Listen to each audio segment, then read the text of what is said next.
When Christians show up to a lecture by everyone's favorite fake debater, Zakir Naik, they often ask him about Jesus' crucifixion.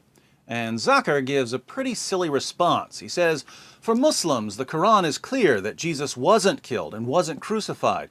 And for Christians, the Bible is clear that Jesus was crucified, but he survived crucifixion. And then he tries to show from the Bible that Jesus survived crucifixion. Why do I say that Zakir Naik's response is silly? Let me give you 10 reasons.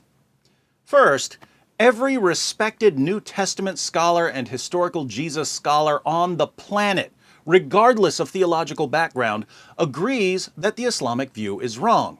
Even non-Christian scholars agree completely with Christians on this point. For instance, the atheist New Testament scholar Geert Ludemann declares that Jesus' death as a consequence of crucifixion is indisputable.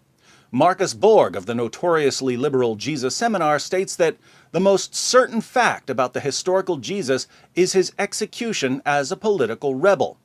Pinchas Lapid, a Jewish scholar, concludes that Jesus' death by crucifixion is historically certain. According to Paula Fredrickson, a convert to Judaism who specializes in historical Jesus studies, the single most solid fact about Jesus' life is his death.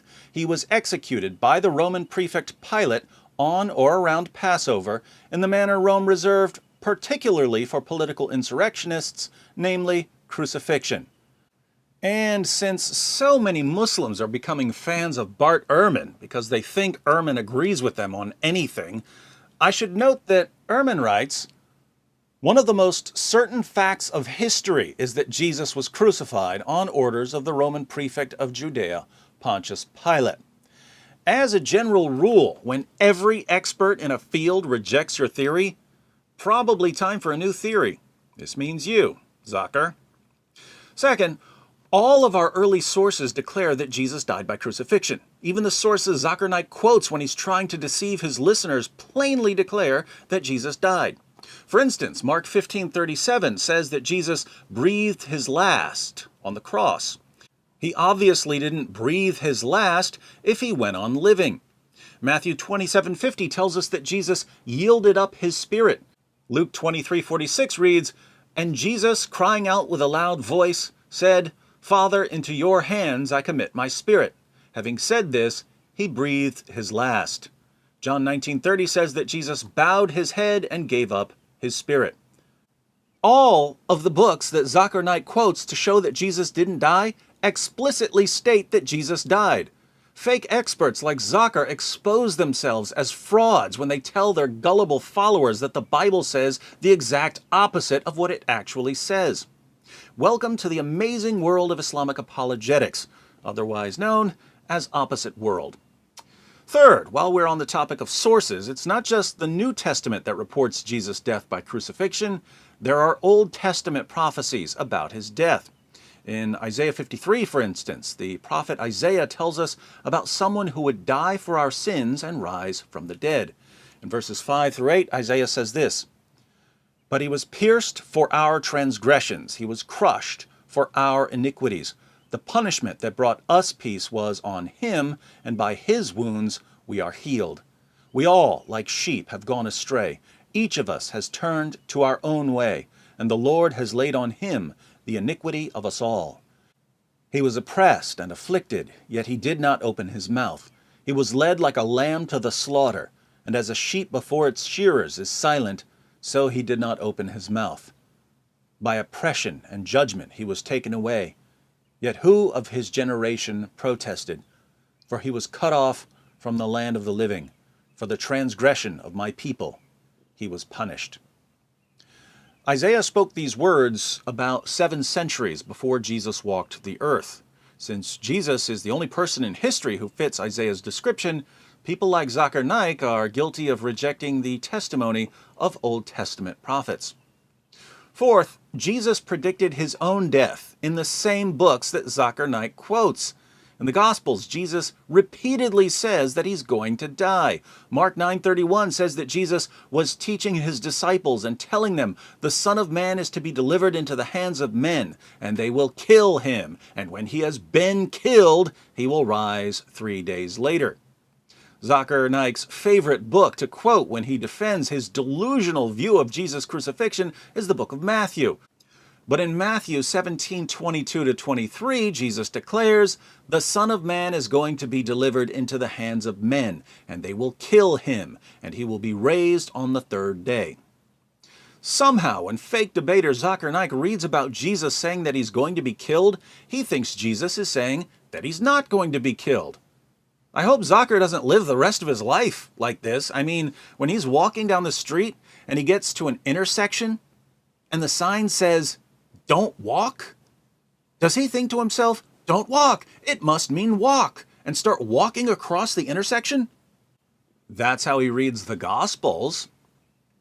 Fifth, also in Zakir Naik's favorite book to quote when he's claiming that Jesus never died, an angel at the empty tomb of Jesus says that Jesus has risen from the dead. In Matthew 28:5-7, an angel says to a group of women who had come to visit Jesus' tomb, "Do not be afraid, for I know that you are looking for Jesus who has been crucified. He is not here, for he has risen just as he said. Come, see the place where he was lying. Go quickly and tell his disciples that he has risen from the dead." Oh, let me guess. When the angel says that Jesus has risen from the dead, he really means that Jesus never died, because angels always say the opposite of what they mean, according to the Zakir Naik method of scriptural interpretation. Sixth, Jesus' followers claimed that he had risen from the dead because he appeared to them after his crucifixion. But if Zakir Naik is right, and Jesus actually survived Roman crucifixion, he would have been so horribly mangled and disfigured that no one would ever have concluded that he had risen from the dead.